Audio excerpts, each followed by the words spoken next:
के लिए। आज हमारे साथ मौजूद हैं सर राजरत्न अम्बेडकर जी। कुछ सवाल जवाब हैं जो हम जय भीम टीवी के थ्रू से पूछना चाहते हैं। पहले सर जय भीम जय भारत। जय भीम जय भारत। सर जैसे आज आपने जो स्पीच की है उसमें आपने कहा है कि जो एक नया इन्होंने बनाया है आरएसएस ने बौद्ध संघ एक बनाया है ना, भारतीय बौद्ध संघ, उसके बारे में थोड़ा बताइए। देखिए, पूरे भारत भर में ये आज से ही नहीं है, ये 2500 सालों से ये चला आ रहा है। बौद्ध धर्म जब मजबूत होता है, बुद्धा की जो वाणी है, बुद्धा की टीचिंग्स है, जब लोगों में फैलने लगती है तो ब्राह्मणिकल सिस्टम इसमें घुसपैठ करने का काम करती है। और आज हम देख रहे हैं कि मोहन भागवत जो आरएसएस के प्रमुख है, उनकी खुद की एक बौद्धों की विंग चल रही है, जिसके माध्यम से पूरे भारत में उन्होंने बौद्ध भिक्षुओं को छोड़ा है, भेजा है। और पूरे भारत भर में से हमको ये कंप्लेंट दिखाई दे रही है, देख रहे हैं हम कि आज बौद्ध विहारों से वो बाबा साहब की तस्वीरों को हटवा रहे हैं, बाबा साहब के प्रतिमाओं को हटवा रहे हैं, बुद्धा को विष्णु का 9वां अवतार बता रहे हैं। तो ये काम कहीं ना कहीं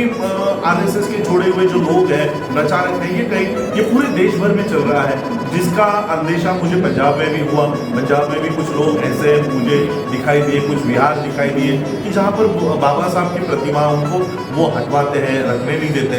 मैं ये बात आपके चैनल से ये कहना चाहूँगा, पूरे देश भर के लोगों से, अम्बेडकराइट लोगों से, बौद्धों से कहना चाहूँगा कि अगर बाबा साहब नहीं होते तो आज हम लोगों को कपड़े पहनने तक के अधिकार नहीं होते। तो आज जो आप बौद्ध हुए भी हैं, ये बाबा साहब की बदौलत है। बाबा साहब के बौद्ध धर्म के दीक्षा से पहले पूरे देश में से बौद्ध धर्म नेस्तानाबूद कर दिया गया था, ठप कर दिया गया था।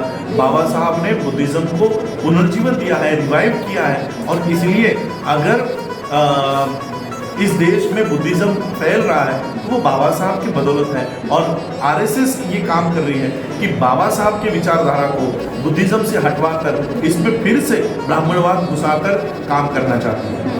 तो सर हमारे लोगों को ये पता कैसे चलेगा कि जो रियल बौद्ध धर्म है वो क्या है और जो ब्राह्मणवाद का बौद्ध धर्म है वो कैसे इनमें अंतर किया जा सकता है? देखिए, इसमें आप लोगों को परखने के लिए एक अंतर है जो बाबा साहब खुद देकर गए हैं। बाबा साहब ने 1954 में वर्ल्ड कलेक्शन ऑफ बुद्धिस्ट के कॉन्फ्रेंस में विश्व के बौद्धों के संगठनों को, अध्यक्षों को ये कहा कि भारत में केवल त्रिशरण और पंचशील नहीं काफी नहीं है, इसके साथ और कोई बातें होनी चाहिए जिसे यहाँ के लोगों को लगना चाहिए कि वो हिंदू नहीं है।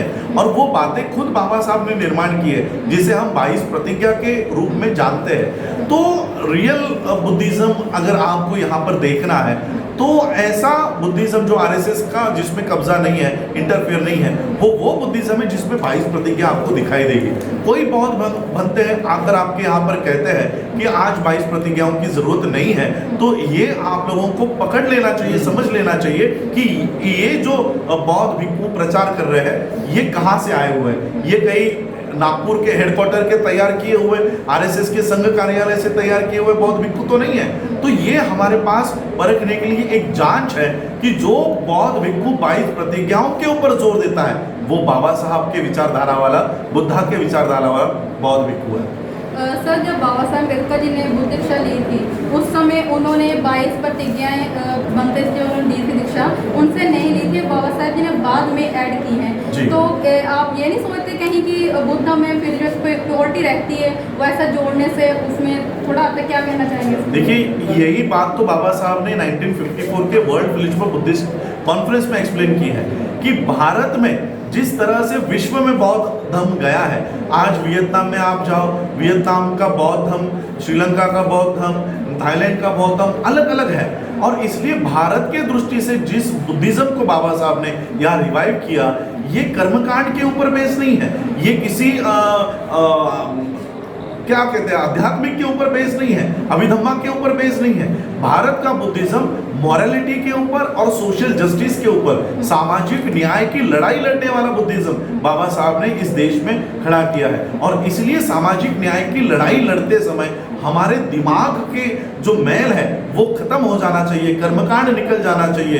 ब्रह्मा विष्णु महेश जो हमारे 2500 सालों से इन्होंने थोपे हुए इस देश के लोगों पर, ये हमारे दिमाग से निकल जाना चाहिए। इसलिए बाबा साहब ने स्पेसिफिकली इंडिया को लेकर कहा है कि केवल त्रिशरण पंचशील काफी नहीं है, 22 प्रतिज्ञा भी काफी है, जो बाबा साहब ने बाद में इंट्रोड्यूस की। और इसीलिए बाबा साहब को विश्व के लोग बोधिसत्व इस नाम से जानते हैं। हालांकि 22 प्रतिज्ञा बुद्ध ने नहीं दी, वो बाबा साहब ने निर्माण की है। वो इसलिए निर्माण की क्योंकि भारत की जो भूमि है जिस पर ब्राह्मणवाद ने कब्जा किया था, उसको नष्ट करने के लिए बाबा साहब ने 22 प्रतिज्ञा का निर्माण किया। रतन जी, अगर इतनी एक मिनट हम देखते हैं कि हमारे समाज में, पहले अगर देखें पंजाब में सोशल मीडिया पर चीज़ें देखने में आती है कि लोग ऐसे विचार तंत्र इन चीज़ों पे करते हैं और कहीं ना कहीं, चलो हम उसको फाइट नहीं कहते, बट विचार तंत्र करते हैं, विचार चर्चा करते हैं कि 22 प्रतिज्ञाएँ और जो दीक्षा वैसे दी जाती है, उन दोनों में फ़र्क कर रहे हैं ना।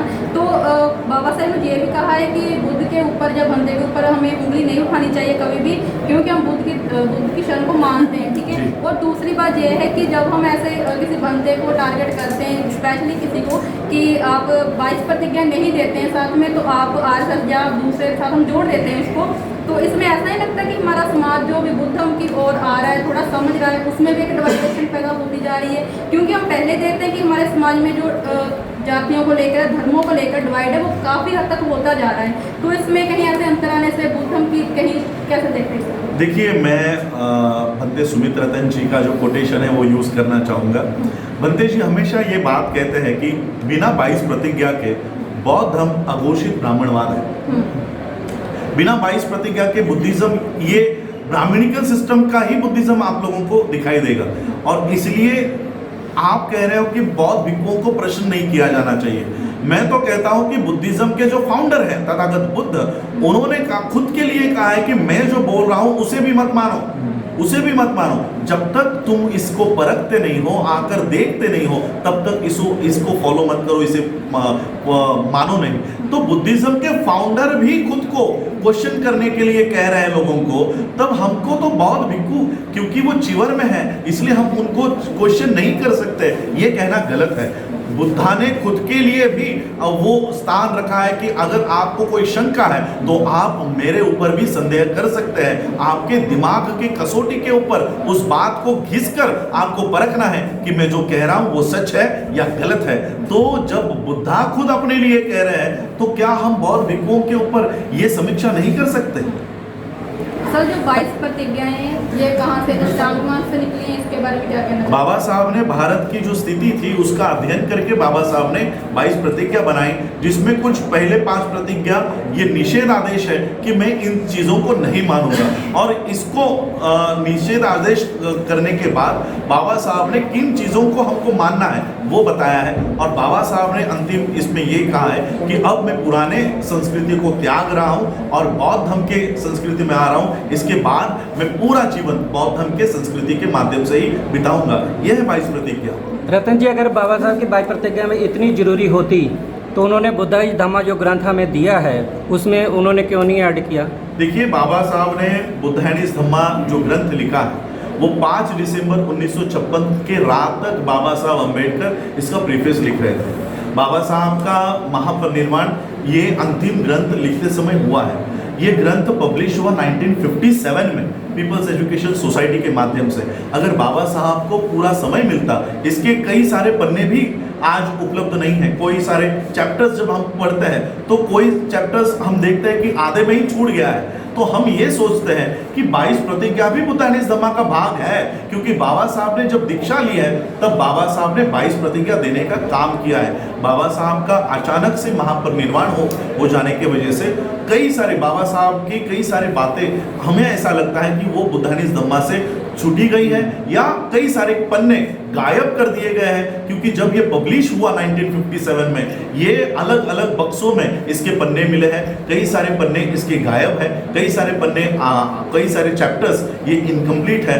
तो हम ये ऐसा मानते हैं कि बाबा साहब ने बुद्धाइज धम्मा के माध्यम से सोशल और मॉरल टीचिंग्स वाले बुद्धा हमें दिया है। लेकिन कई सारे मिलावट उस समय के जो सरकारें हैं आज भी यहाँ पर घुसपैठ करने का काम, इसमें इन्फ्लिक्टेड करने का काम बाबा साहब के राइटिंग एंड स्पीचेस के माध्यम माध्यम में हो रहा है। जब हम अष्टांग मार्ग पढ़ते हैं, जब समझते हैं, सम्यक दृष्टि में ये सब कुछ खत्म हो जाते हैं देवी देवता, तो इसको बार बार रिपीट करने से क्या फायदा?